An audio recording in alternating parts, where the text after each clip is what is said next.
রাসেল ফাহাদকে একটা ফোন দে তো। আর ফাহাদ সেই সকাল থেকে ফোন দিতেছে, একবার ফোন ধরে না। আরে বাবা আরেকবার ট্রাই কর না।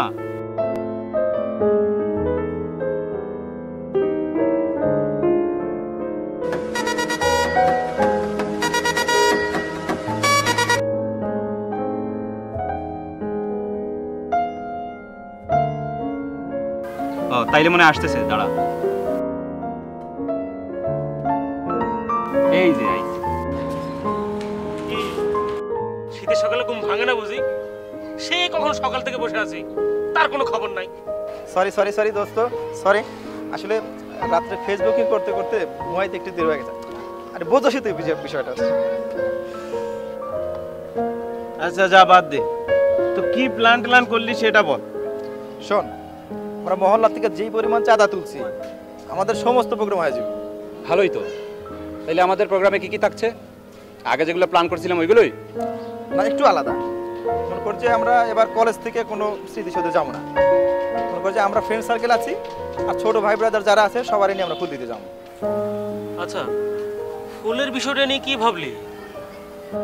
ফুলটা হবে মনে কর যে এবার স্মৃতিসৌধে আমগর ফুল হবে সবচেয়ে বড়, আর ফুলের মাঝখানে লেখা থাকবে মনে কর আমার ক্লাবের নাম ইয়ুথ 71। তাহলে তো ভালোই হবে, কিন্তু এরপর ভোরে আমরা ফুল দিয়ে চলে আসবো। এরপর আমাদের ক্লাবের পক্ষ থেকে ক্রিকেট টুর্নামেন্ট। সেই আইডিয়া দোস্ত, সেই হয়েছে আইডিয়া। কিন্তু তুই না বলছিলি যে এই যে সাংস্কৃতিক অনুষ্ঠান না কি করবি, এটা কি হলো? আর ওটা তো বিকালে। এরপর মনে কর যে রাত্রে একটা ভুরি বোঝ। সেই খাওয়ানো। এরপর মনে কর যে সারা রাত ডিজে পার্টি। এরপর মনে কর যে পুরা মহল্লা আমার ক্লাবের নামে ফেস্টুন আর ব্যানার দিয়ে ছায়া ফেলাবো একদম। গুড। তবে সাংস্কৃতিক অনুষ্ঠানে তোকে কিন্তু একটা ভালো গান গাইতে হবে। তা না গাইলাম, কি গান? ব্যান্ড? আরে না, তোরা এবার কিন্তু দেশাত্মবোধক গান গাইতে হবে। কিন্তু দোস্ত দেশাত্মবোধক গান তো মুখস্থ নাই। এটা একটা কথা কইলি তুই। আরে বেটা সারা জীবন তুই গান গাছ, একটা দেশাত্মবোধক গান মুখস্থ না। আর কি করব বল, এই দেশাত্মবোধক গান বছরে লাগেই দুই একবার, এই জন্যই তো আসলে। ওকে, নো প্রবলেম, নেট থেকে ডাউনলোড করে চালিয়ে দেব। আরে ওটা না হয় করা গেল, কিন্তু এলাকায় যে একটা জঞ্জাল আছে, এটার কিছু চিন্তা করছো? কি? আরে ওই যে সাদ না কি নাম, ভার্সিটিতে পড়ে। হ্যাঁ, ওরে আমারও কেমন জানি মনে হয় সারাদিন কি করে না করে। এবার বলছে স্মৃতিসৌধে নাকি যাবে না। কি বলিস? হ্যাঁ, বিষয়টা তো সুবিধার মনে হচ্ছে। ওরা আজকে ধরতে হবে। চল তো, চল।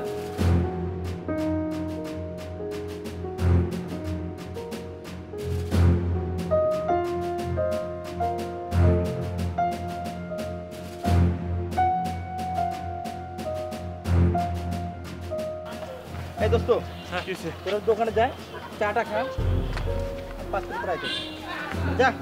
আবার কি হলো? ওরা আজকে দেখবি, তুই বয় না, যা চাটা খা। আচ্ছা আয় পারিস কিন্তু।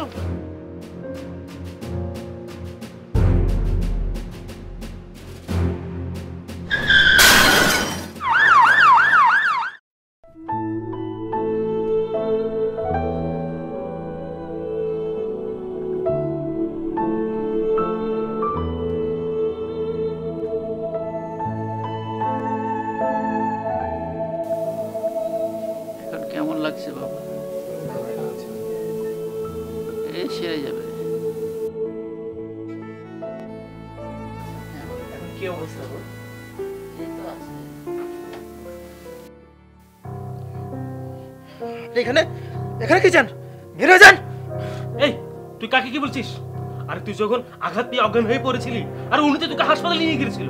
আরে শুধু কি তাই, নিজের রক্ত দিয়ে তোকে বাঁচিয়েছে। হ্যাঁ, কি বলছিস তোরা? কিন্তু আমি তো আপনাকে।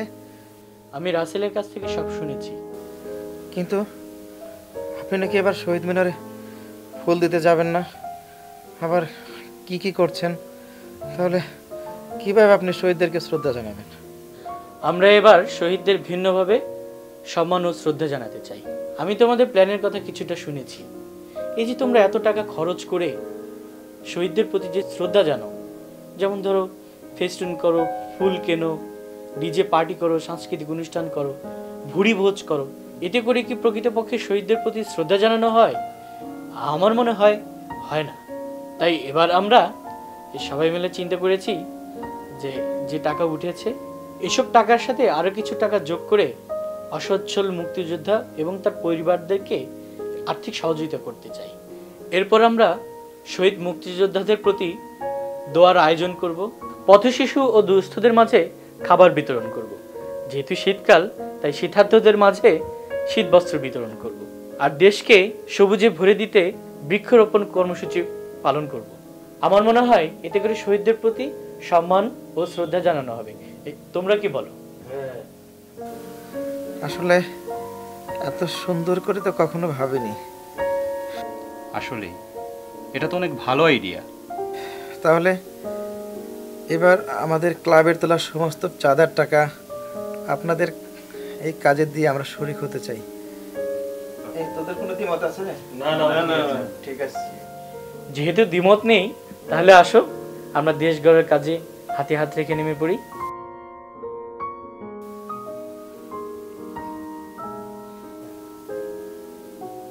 ভাইয়া, আমিও তোমাদের সাথে যেতে চাই, আমাকে নেবে না?